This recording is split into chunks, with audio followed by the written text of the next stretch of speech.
एक बहुत ही interesting topic है जो आजकल की हमारी जनरेशन और रैदर मुझे कहना चाहिए हरी जनरेशन में एक प्रॉब्लम है और आज भी वो प्रॉब्लम है और मुझे लगता है कहीं ना कहीं उसका सॉल्यूशन बाहर नहीं हमारे अंदर ही है। सो let us discuss parent and child relationship.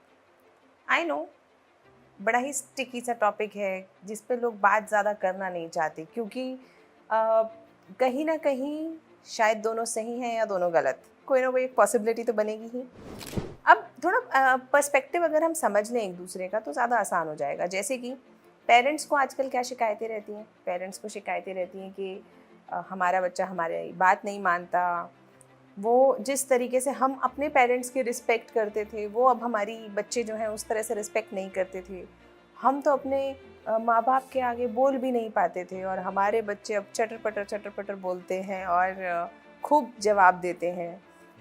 हम उन्हें अगर पढ़ने के लिए कहते हैं या किसी काम के लिए कहते हैं तो वो उस काम को करते नहीं हैं, है ना, बल्कि हम लोगों को ही इग्नोर करने लग जाते हैं। हम बच्चों से बात करना चाहते हैं, उनका दोस्त बन के भी रहना चाहते हैं, लेकिन बच्चे हमें अपना दोस्त समझना नहीं चाहते और बच्चों ने कहीं ना कहीं हमें अपना जिसे कहना चाहिए एटीएम बैंक बना लिया है ना, कि बस जब पैसे चाहिए होते हैं तब हमें कॉल करते हैं, वरना उसके अलावा उन्हें हमारे दुख दर्द से कोई मतलब नहीं है। ऐसी बहुत सारी शिकायतें पेरेंट्स के पास होती हैं। सेम ऐसी बहुत सारी शिकायतें बच्चों के पास भी हैं। अगर हम बच्चों की शिकायतें सुने तो जैसे कि बच्चों के अनुसार उनके पेरेंट्स उनकी बात नहीं सुनते, वो समझते ही नहीं हैं उनके पर्सपेक्टिव को, उनकी बातों को। वो एक अलग दुनिया में रह रहे हैं जहाँ पे उन्हें इस दुनिया की मॉडर्न जनरेशन की परेशानियाँ समझ नहीं आ रही हैं। थर्ड, जो पेरेंट्स हैं बात बात पे टॉन्ट करके बात करते हैं, सरकाज़म में बात करते हैं या डांटने वाली टोन में बात करते हैं, तो उनको ऐसा लगता है कि यार हर वक्त जब डांट ही रहे हैं तो हम क्यों ही इतनी बात करें। नेक्स्ट, उनकी जो एक्सपेक्टेशंस हैं पेरेंट्स की वो बहुत ज़्यादा हैं हम बच्चों से। ऐसा कई बच्चों को लगता है कि उनकी एक्सपेक्टेशन है कि हम पढ़ाई में भी अच्छे हों, खेलकूद में भी अच्छे हों, फिर बातों में भी अच्छे हों और एकदम आदर्श बेटे या बेटी की परिकल्पना है हमारे पेरेंट्स की जो हम नहीं हैं। या फिर उनकी एक्सपेक्टेशन है कि हम एकदम उनकी बातों को पूर्णतः अमल करें या उनकी बातों को कम्प्लीटली एक्सेप्ट कर लें। Again that might not be true completely, क्योंकि कोई भी व्यक्ति किसी दूसरे व्यक्ति के इशारों पे कितना चल सकता है, ऐसा बच्चों का मानना है। लास्टली कुछ बच्चे कंप्लेन करते हैं कि मैम हमें हमारे पेरेंट्स हमारी आइडेंटिटी या पर्सनल लाइफ में बहुत इंटरफेयर करते हैं। हमारा फ़ोन कॉल हो, हमारे फ्रेंड्स हो, सब में वो अपना ओपिनियन देने की कोशिश करते हैं कि ये सही है, ये गलत है और बहुत सारी चीज़ें। अब इन सब जो भी हमने ये सब बातें करी, ये बेसिकली क्या था ना, ये हमारा एक अंडरस्टैंडिंग, जो शिकायतें हैं वो हमें ये बताती हैं कि परेशानियां कहाँ कहाँ पर हैं। अब मैं ये नहीं कहूँगी कि पेरेंट्स सही हैं या गलत हैं या बच्चे सही हैं या गलत हैं, क्योंकि दोनों हैं, दोनों अपने अपने तरीके से सही हैं। पेरेंट्स बिल्कुल सही कह रहे हैं कि बच्चों को वो ऑफ कोर्स पेरेंट्स चाहेंगे कि उनका बच्चा बहुत प्रोटेक्टेड रहे, सक्सेसफुल हो जाए, तो वो उनके लिए एकदम बेस्ट सोच रहे हैं। वहीं पे बच्चे पेरेंट्स से प्यार करते हैं, उनकी रिस्पेक्ट भी करते हैं, लेकिन वो अपनी एक आइडेंटिटी अलग भी बनाना चाहते हैं। तो प्रॉब्लम अब एक दूसरे के पर्सपेक्टिव को ना समझने की वजह से मिसअंडरस्टैंडिंग्स होती हैं, कई बार थोड़ी सी अनबन हो जाती है, कई बार बहस हो जाती है और कई बार मैंने देखा है आजकल के बच्चे पेरेंट्स को इग्नोर करने लगते हैं या फिर पेरेंट्स भी अपनी लाइफ में नए एवेन्यूज़ ढूंढने लगते हैं कि ठीक है अब ये जैसे जीना चाहते हैं जिए, ऐसे वाला एक एटीट्यूड आ जाता है। लेकिन हमारी आजकल फैमिली यूनिट्स वैसे ही बहुत छोटी हो चुकी हैं। अब वो संयुक्त परिवार वाले बड़ी बड़ी जो एक फैमिली की हमारी परिकल्पना हुआ करती थी, जिस पे शायद मूवीज़ बना करती थी, हम साथ साथ हैं, ऐसे ना वो सूरज बड़जात्या की जो बड़ी प्यारी लवी डबी मूवीज़ होती थी जो हम सब देखना बहुत पसंद करते थे, अब वैसे वाली फैमिलीज़ तो वैसे भी बहुत कम हो चुकी हैं। लेकिन अब अगर हम पेरेंट और चाइल्ड वाले रिलेशनशिप में भी अगर डिस्टेंस आ गया तो कितने अकेले हो जाएंगे हम सब, चाहे हम पेरेंट हैं चाहे हम बच्चे हैं। सो लेट अस अंडरस्टैंड कि प्रॉब्लम हो कहाँ पे रही है। क्योंकि मैं खुद भी एक चाइल्ड हूँ, खुद भी एक पेरेंट भी हूँ अब। तो ये सारी बातें जो हम कर रहे हैं, ये मैं अपने बच्चे, जो मेरे स्टूडेंट्स हैं, उनकी बातों से जो मैंने समझा है वहाँ से, और अपने पर्सनल एक्सपीरियंसेस से, प्लस जो मेरे फ्रेंड्स हैं, रिलेटिव्स हैं, उनकी एक अंडरस्टैंडिंग से जो मैं प्रॉब्लम समझ पाई हूँ और जो सॉल्यूशन समझ पाई हूँ, वो आज हम डिस्कस करेंगे। प्रॉब्लम है 6 और 9 की, यानी कि अगर किसी व्यक्ति को 6 दिखाई दे रहा है एक तरफ से, तो दूसरे व्यक्ति को 9 दिखाई दे रहा है, जिसे एक हम जैन एनालॉजी से भी समझ सकते हैं, पॉइंट ऑफ व्यू। एक बार एक हाथी जा रहा था और 6 अंधे व्यक्ति उस हाथी को छू के ये समझने की कोशिश कर रहे थे ये क्या है। एक अंधे व्यक्ति ने पैर पकड़ लिए हाथी के, तो उसे लगा कि ये तो पिलर जैसा कुछ है। दूसरे अंधे व्यक्ति ने पूंछ पकड़ ली, उसने कहा ये तो रस्सी जैसा कुछ है। तीसरे अंधे व्यक्ति ने कान पकड़ लिए, उसने कहा ये तो पंखे जैसा कुछ है।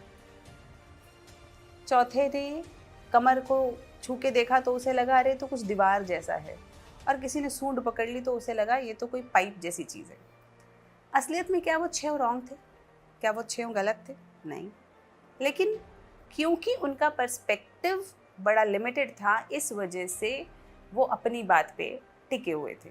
तो वो अगर आपस में 6 लड़े कि नहीं ये तो पूंछ है, नहीं ये तो पिलर है, नहीं ये तो दीवार है, और एक दूसरे से अनबन कर लें, क्या ये सही चीज़ है? क्योंकि पूरा हाथी तो किसी को भी नहीं दिख रहा, सबको अपना एक थोड़ा थोड़ा सा पोर्शन समझ में आ रहा है, छू के समझ में आ रहा है।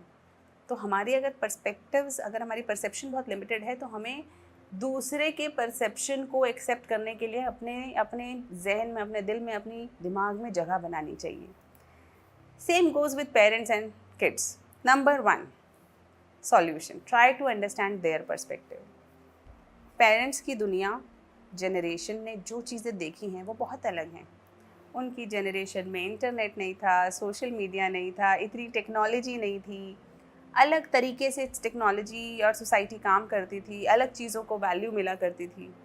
लेकिन अब नई जनरेशन के लिए चैलेंजेस बहुत नए हैं। कई बार पेरेंट्स उन चैलेंजेस को समझ भी नहीं पा रहे हैं कि क्या चैलेंजेस हैं।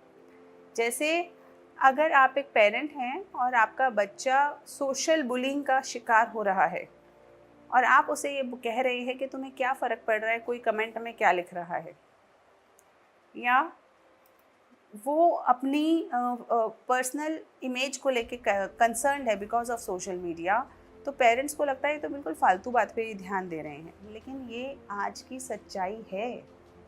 बहुत सारे बच्चे, बहुत लोग यंग जनरेशन के इन इश्यूज से डील कर रहे हैं। So we have to understand that the wars your kids are fighting may be very different from the wars you have fought in the past. The generation has changed. At the same time, बच्चों को भी ये realise करना पड़ेगा कि parents जब कोई बात कह रहे हैं तो कहीं ना कहीं किसी एक्सपीरियंस से कह रहे हैं, और मे बी चाहे वो सही नहीं भी हो, लेकिन वो जिस जनरेशन से आते हैं वो उस जनरेशन के पर्सपेक्टिव से वो बात कर रहे हैं। यानी कि हम दोनों में से किसी को सही या गलत जज नहीं कर रहे हैं। हम ये बात समझने की कोशिश कर रहे हैं कि सामने वाला ये बात कह क्यों रहा है, या उसको ये बात परेशान कर क्यों रही है। वो बहुत समझना ज़रूरी है, क्योंकि जब तक हम एक दूसरे का पर्सपेक्टिव नहीं समझेंगे तब तक कम्युनिकेशन के हालात ही नहीं बनेंगे। क्योंकि जब हम एक दूसरे को समझने की कोशिश करेंगे तभी तो सबसे पहला स्टेप आएगा हमारा, that is communication. Talking with each other, knowing each other better and understanding each other's concern. Let us talk to our parents. उनसे बात करें, समझें कि वो क्या कहना चाहते हैं। अब जब आप बात कर रहे हो तो एक चीज़ नहीं करनी, पेशेंस नहीं खोना। This takes us to the second point, patience. पता है मैं एक मदर भी हूँ, and I can tell you with utmost honesty, raising a kid is a tedious task. It is a task which requires dedication and hard work, and most of all patience.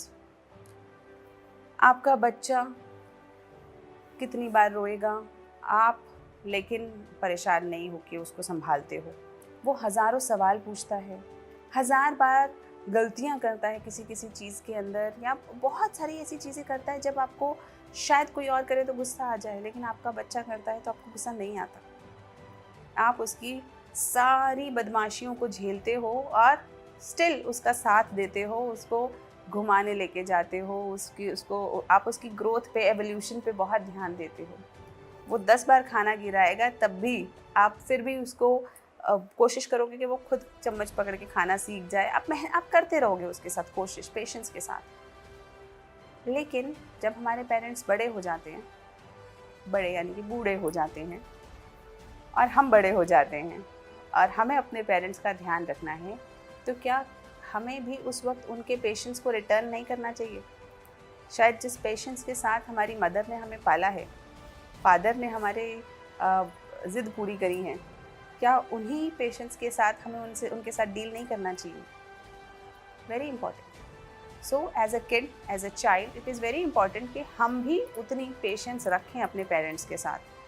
बहुत बार गुस्सा आ सकता है क्योंकि आपकी अलग दुनिया चल रही है, वॉर्स चल रहे हैं, लेकिन क्या उन वॉर्स के चक्कर में जब आप अपने बच्चे को नहीं पलट के डांटते या पलट के जवाब नहीं करते, तो क्यों आप अपने पेरेंट्स के साथ कर लेते हैं? कहीं ना कहीं आपने उनकी केयर को फॉर ग्रांटेड ले लिया है, शायद इसलिए।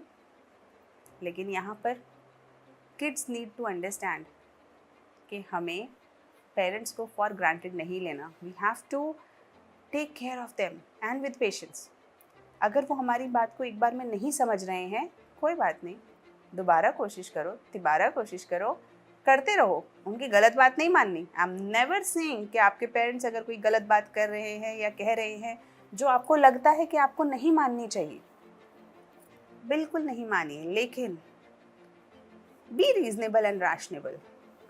पेरेंट्स से बात करिए कि वो ऐसा क्यों कह रहे हैं, क्या कारण है। अगर उनके कारण सही है तो आप मान जाइए, और अगर कारण सही नहीं है तो उनको मानने दीजिए कि वो आपकी बात को मान के उनको रीज़न दिखाइए ना कि आप ऐसा क्यों कर रहे हैं, क्यों कह रहे हैं। तो अगर आप सही कह रहे हैं, वो मानेंगे, बिल्कुल मानेंगे। एक बार नहीं मानेंगे, 5वीं बार मानेंगे, 10वीं बार मानेंगे। लेकिन जब बच्चों के साथ हम पेशेंस लूज़ नहीं करते तो पेरेंट्स के साथ भी लूज़ नहीं करेंगे। तो कोशिश करने से पेरेंट्स भी मानते हैं और कन्विंस करने की पावर आप में भी होनी चाहिए। देखो, अगर हम, जो लोग हमें सबसे ज़्यादा प्यार करते हैं, हमारी सबसे ज़्यादा केयर करते हैं इस दुनिया में, अगर हम बच्चे अपने पेरेंट्स को कन्विंस नहीं कर पा रहे हैं किसी चीज़ की सही या गलत बात के लिए, या गलत बात तो नहीं, मतलब सही बात के लिए अगर हम उन्हें कन्विंस नहीं कर पा रहे हैं, या हम उन्हें रीज़न नहीं दिखा पा रहे हैं अपने किसी डिसीजन के लिए, तो हम बाहर वालों को कैसे दिखाएंगे? तो ये तो बहुत इंपॉर्टेंट क्वालिटी है कि हमें पेशेंस के साथ कोशिश करते रहना है, चाहे 100 बार करनी पड़े, लेकिन हमारी कोशिश जारी रहनी चाहिए। पेशेंस नहीं लूज़ करना, उनके ऊपर गुस्सा नहीं करना, चिल्लाना नहीं है, उल्टा जवाब नहीं देना, उनको इग्नोर नहीं करना, लगातार कम्युनिकेट करते रहना है, प्यार से, समझा के, समझदारी से, कभी ह्यूमर के साथ, कभी किसी तरीके से, कभी कहानी के तौर पे, जैसे हम अपने बच्चों के साथ करते हैं वैसे ही। सेकंड, बहुत बार हम बच्चे ये समझ नहीं पाते कि पेरेंट्स की स्ट्रगल्स अपनी अलग हैं। जैसे बहुत बार मैंने देखा है कि किसी रिलेटिव को लेकर या किसी इवेंट को लेकर या किसी एक पर्टिकुलर चीज़ को लेकर पेरेंट्स के साथ बच्चों का कॉन्फ्लिक्ट हो जाता है। जैसे, मम्मी आप उन मौसी की या बुआ की या आप अपनी फ्रेंड की बात इतनी ज़्यादा क्यों सुनती हो? अगर उन्होंने ऐसा कह भी दिया तो क्या फ़र्क पड़ता है? हमारी लाइफ अलग है, आपको उनके ओपिनियन से क्या फ़र्क पड़ रहा है? जैसे कि अगर पेरेंट्स अपनी सोसाइटी में जिस तरह से इंटीग्रेटेड होते हैं, उन्हें अपने रिश्तेदारों की ओपिनियन से बहुत फ़र्क पड़ता है, लेकिन आजकल की यंग जनरेशन को शायद उतना फ़र्क नहीं पड़ रहा। तो वो आपस में एक क्लैश का मोमेंट बन जाता है, जहाँ पे बच्चे उनके ओपिनियंस को उतना ज़्यादा इम्पोर्टेंस नहीं देते, लेकिन पेरेंट्स परेशान हैं कि उन्होंने ऐसा कह दिया, तुझे अभी तक जॉब नहीं लगी, पता है उन्होंने हमें ऐसा कह दिया, उन्होंने इस तरह से हम पे टोंट मारा। अगेन, बच्चों को समझना पड़ेगा कि हो सकता है कि वो जो व्यक्ति है, वो जो सोसाइटी है, वो मदर फादर के लिए इम्पोर्टेंट हो, और अगर है तो उस बात पे लड़ाई नहीं करनी है। आपको उनको या तो ये बात समझानी है कि मम्मी आप उनको अपने हिसाब से जवाब दो, अगर आपको उनकी बातों से फ़र्क पड़ता है लेकिन पर्सनली मुझे फ़र्क नहीं पड़ता, तो मैं इंटरेक्शन नहीं चाहता या चाहती। ऐसा हो सकता है, लेकिन इस बात पे आप उनसे बहस करने लगो, बोलो कि आप आगे से उन आंटी से बात नहीं करोगे या ये सब करने की ज़रूरत नहीं है। क्योंकि इसी के कॉन्ट्ररी अगर हम पेरेंट्स की साइड से देखें तो कितनी बार पेरेंट्स भी ऐसा करते हैं, वो बच्चे की फ्रेंडशिप्स को गाइड और रेगुलेट करने की कोशिश करते हैं। इससे दोस्ती करो, है ना, एक अंकल के घर पे ले जाएंगे, पता है उसके 10th में बहुत अच्छे मार्क्स आए हैं, आओ इससे दोस्ती करो। अब हो सकता है बच्चे दोस्ती नहीं करना चाह रहे, और हो सकता है जो उनके दोस्त हों उनके लिए पेरेंट्स कह रहे हों कि अरे ये कैसे दोस्त बना लिए हैं तुमने, ये जो दोस्त हैं ये तुम्हारे लिए सही नहीं है, कल से उससे बात मत करना। Basically we have to understand कि थोड़ा सा फ्रीडम हर रिलेशनशिप में ज़रूरी है, और वो फ्रीडम चॉइसेस का होना चाहिए। यानी कि बच्चों को भी थोड़ी सी आज़ादी होनी चाहिए। पेरेंट्स को अगर कोई फ्रेंड पसंद नहीं है, बिल्कुल समझाएं। उनका फ़र्ज़ बनता है कि वो अगर कोई गलत कंपनी बच्चे को मिल रही है तो वो उसे समझाएं। लेकिन डांटने डपटने से प्रॉब्लम सॉल्व नहीं होती, उससे बच्चा बल्कि छुप छुप के काम करने लगता है। तो इसकी बजाय उसको रीज़न से समझाएं कि देखो मैं ये कह रहा हूँ इस वजह से, और कोई कारण नहीं है। बाकी तुम्हारा दोस्त है, तुम्हारी चॉइस है, तुम करो, क्योंकि तुम्हारी चॉइस के रिजल्ट्स तुम्हें भुगतने होंगे। सो हमें एक तरीके से बहुत रैशनली सामने वाले व्यक्ति को समझाना है अपना पॉइंट ऑफ व्यू, उस पर थोपना नहीं है। That is the key. फिर वो चाहे पेरेंट्स हों फिर चाहे बच्चे हों, दोनों को एक दूसरे पे अपने डिसीजंस, अपने ओपिनियंस थोपने नहीं चाहिए, बल्कि उन्हें रीज़न और रैशनैलिटी के थ्रू समझाने की कोशिश करनी चाहिए। और ज़्यादातर अगर आप ऐसा करेंगे यू विल फाइंड कि धीरे धीरे, शुरुआत में नहीं, शुरुआत में थोड़ी ज़िद्दी रहती है, लेकिन धीरे धीरे बच्चे को और पेरेंट्स को ये समझ में आने लगता है रिस्पेक्टिवली कि बात तो ये सही कह रहे थे।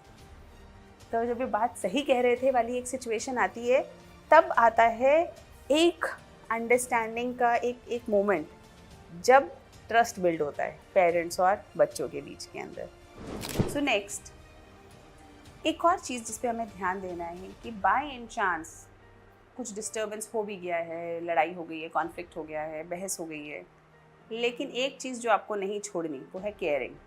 Care for your kid and care for your parents, because it is a very Payas relationship, बड़ा ही यूनिक रिलेशनशिप है, और केयरिंग नहीं छोड़नी। वो ऐसे वाला शायद आपने कभी सीरियल में भी देखा होगा ना, कि लड़ते लड़ते भी दवाई लगा रहे हैं चाहे, लेकिन लगा रहे हैं, या कुछ कहते कहते भी कुछ पॉजिटिव कर रहे हैं, वो कर रहे हैं। वी हैव टू अंडरस्टैंड कि हमें एक दूसरे की केयर करना नहीं छोड़ना है, चाहे वो पेरेंट्स हो चाहे वो बच्चे हो। मनमुटाव हो सकता है, डिफरेंस ऑफ ओपिनियन हो सकता है, डिफरेंट ऑफ पर्सनैलिटी हो सकता है, डिफरेंस ऑफ चॉइसेस हो सकता है, difference of level of freedom requirements हो सकता है, लेकिन एक चीज़ जो कंसिस्टेंट है, जो पेरेंट्स को भी चाहिए और बच्चों को भी चाहिए, वो है care. So let us care for our parents and let our parents care for us. उसमें ना तो अपनी ईगो को आगे लेकर आएँ कि मुझे नहीं चाहिए आपके पैसे, मुझे नहीं चाहिए आपका प्यार, ऐसे वाले जो टोन कई बार बच्चे यूज़ करते हैं, that's not right. They have given you already too much, so do not ever go on these tones कि मुझे नहीं चाहिए। Let them care for you and you care for them more. Care, talk to them, listen to them. This takes us to the next point, listening. Sometimes there is no solution to some conflicts. आप उनकी बात को हो सकता है ना समझ पा रहे हो, क्योंकि ऐसी बहुत सारी मेंटल ब्लॉकेजेस हो सकती हैं, ऐसी बहुत सारी सोशल जिसे कहना चाहिए ना कंपल्शंस हो सकती हैं, जो हमें एक दूसरे की समझ ना आ रही हो सकता है पेरेंट्स को समझ नहीं आ रहा हो कि ये बच्चे इतने फैशन के लिए ऑब्सेस्ड क्यों हैं, सोशल मीडिया के लिए इतने ऑब्सेस्ड क्यों हैं, या ये इस तरीके से क्यों बिहेव कर रहे हैं। या हो सकता है बच्चों को ये समझ ना आ रहा हो कि पेरेंट्स को क्या फ़र्क पड़ता है रिलेटिव्स से, या उन्हें क्या फ़र्क पड़ता है वो हमारे पास आके शहर में क्यों नहीं रहते हैं हमारे साथ, जहाँ पे उन्हें सुख सुविधाएं हैं, सब कुछ है। हो सकता है हमें उनके रीज़न समझ ना आ रहे हों, बिल्कुल हो सकता है, लेकिन एक केयर करनी है, दूसरा लिसन करना है। We must not stop listening to each other. Sometimes there is no solution to some problems, so let us not find solutions outrightly, but let us listen to each other. आप बात सुनिए, mummy बोल रही हैं, पापा बोल रहे हैं, डांट रहे हैं या जो भी कर रहे हैं, आप सुनिए, है ना, just keep listening and do not over react. Because बहुत बार सिर्फ पेरेंट्स अपनी बात कहना चाहते हैं, वो चाहते हैं कि बच्चे उनकी बात को सुन लें, और अगर बच्चों ने अगर ये भी कह दिया ना, हाँ मैं आपकी बात को समझती हूँ या समझता हूँ, मुझे समझ में आ रहा है कि बहुत परेशानी रही होगी, बस ये भी उनके दिल पे ठंडी फुहार जैसा है। तो सुनिए, बात करना मत छोड़िए। सॉल्यूशन नहीं नज़र आ रहा, ढूंढने की भी ज़रूरत नहीं है, बात करिए। Communication should never stop. आपका प्यार देने लेने का जो सिस्टम है वो स्टॉप नहीं होना चाहिए।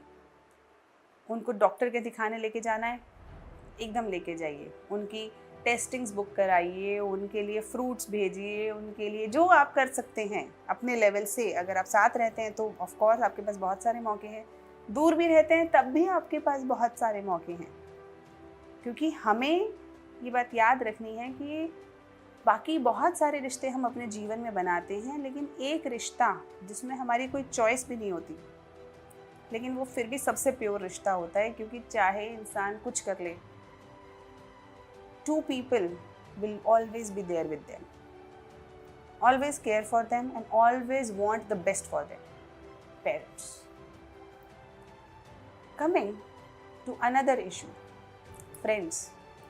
कई बार बच्चे ऐसा कहते हैं कि मम्मी पापा तो हमें समझते नहीं है, मेरा फ्रेंड मुझे बहुत अच्छा समझता है, वो मुझे बहुत अच्छे से केयर करते हैं, मेरे फ्रेंड्स या कोई भी और व्यक्ति हो सकता है आपके जीवन में।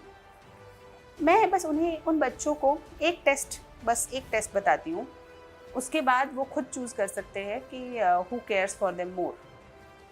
सपोजिडली आप कहीं जा रहे हैं और अचानक से हाथ पैर टूट गए, कुछ ऐसा हुआ, सीढ़ियों से गिर गए, कुछ हुआ ऐसा है, जो भी, हाथ पैर टूट गए, उस दौरान वो कौन लोग होंगे आपके जीवन में आपके साथ जो आपकी उस वक्त केयर करेंगे? अगर आपके सामने जो भी 3, 4, 5 लोग आते हैं, वो आपका कोर है, वो आपका कोर सर्कल है। And just remember that core circle always.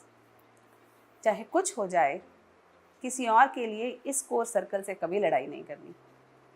और ये कोर सर्कल आपका जो है, ये आपका स्ट्रेंथ है, आपके पिलर्स हैं। Always keep them solid, always keep them near and always keep them dear, keep them happy. क्योंकि ये वो लोग हैं कि जब आप कुछ नहीं हो तब भी आपके साथ हैं, आप सब कुछ हो जाओगे तब भी आपके साथ रहेंगे। आपको सब कुछ करने के लिए ये अपना सब कुछ खो भी देंगे।